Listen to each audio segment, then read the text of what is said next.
We originally contracted to do 5 seasons. We said, oh, we'll do 5 seasons. It's 5 years before he goes, so we'll do 5. And then they were like, well, we're gonna do 12 episodes a season because we want to have that for streaming. We're like, okay.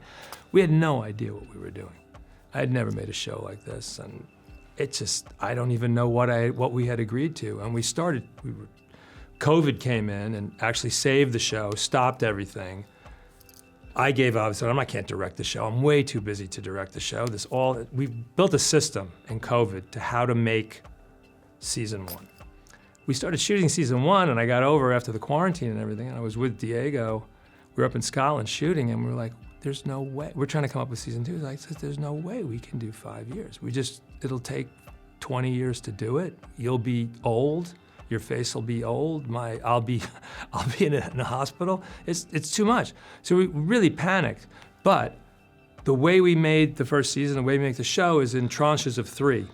Right, these blocks. It's a European system where a director comes in and does 3 episodes, and then we sort of organize the show that way. So went back up to the hotel room, I was like, wow, we have 4 years to cover, and we have 4 blocks. That looks good. What if we did a block per year? And sketched on that, and went and spoke to Disney and Lucasfilm and everybody else, and they realized what we were up against, and everyone agreed, and that's how it came about, from a problem. Now the project becomes, okay, I don't want to have a show where episode 1 of each block is, oh, I haven't seen you in so long, and look, you've changed, and since we've last met, and you've changed, now you're married. I don't want to, can we do it so it's clean, and you never talk about it, and you feel what happened, and whatever's germane is drawn into the episode. So what I did was, I wrote the top and the tail of each block as proof of concept.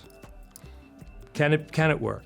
And when I was happy that I had a beginning and an ending for each of, and we also, when we come back, the other thing was, let's not come back for a long time, just come back for a couple of days. 1, 2, 3, Tuesday, Wednesday, Thursday. The wedding, Thursday, Friday, Saturday. Do 3 days each time we come back, but I had to prove it. So I did the opening scene and the closing scene for each of the blocks. And then, then it gets fun. Then it gets really fun. As a writer, it gets really fun. To use that negative space where you feel something happened in between there is much better than showing it sometimes. Je t'ai rejoint pour prendre part à un grand projet.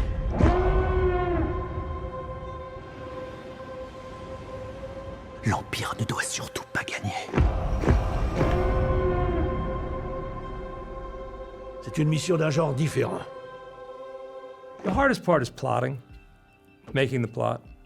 I mean, all the fancy scenes and the talk and the monologues and all the different things. The fun part is the world building, making the planets, making the world, making the environments. That's really, it's a bunch of people, it's communal, it's very exciting and imaginative. But the really hard part of this kind of writing or any kind of espionage writing or any kind is really that people don't pay attention to is the plot and how it moves, and so that you really believe that what's happening and that it's cause and effect and that it makes sense and you're not changing characters' IQ to make things work for you. That's the really ugly carpentry side of writing that people don't want to pay attention to. It's the hardest part of it. Et si cette planète part en flammes? Eh bien, elle brûlera de 1000 feux. Mais si je dois renoncer à tout pour la cause, alors je veux gagner. Il le faut. You always want to have something new. I mean, you want to have something that is timeless. You want to have something that affects people emotionally. I want to break your heart. I want you to fall in love with the people that are in there. I want you to have favorite characters. I want you to be desperate to know what happens next. And I want to have truth in it. I want to have truth on the page all the time. So the things you're trying to do as a writer are almost the same every morning you wake up. You want to connect with people. I want to get to you. I want to justify me taking up space in your mind. C'est une arme secrète. Ils sont en train de bâtir quelque chose d'énorme.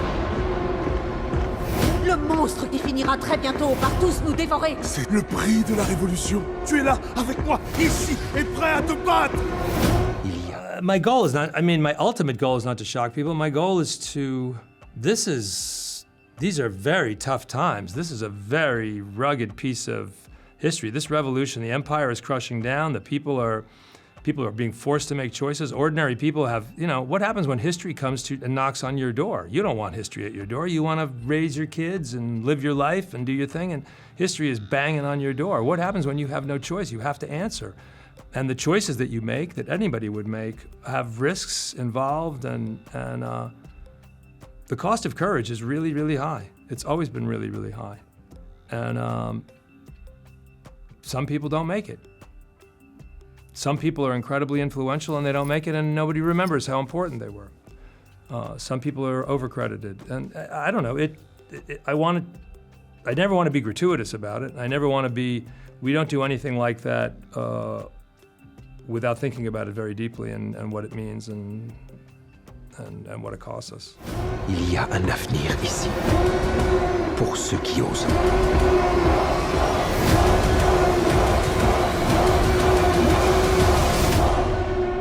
Bienvenue dans la rébellion.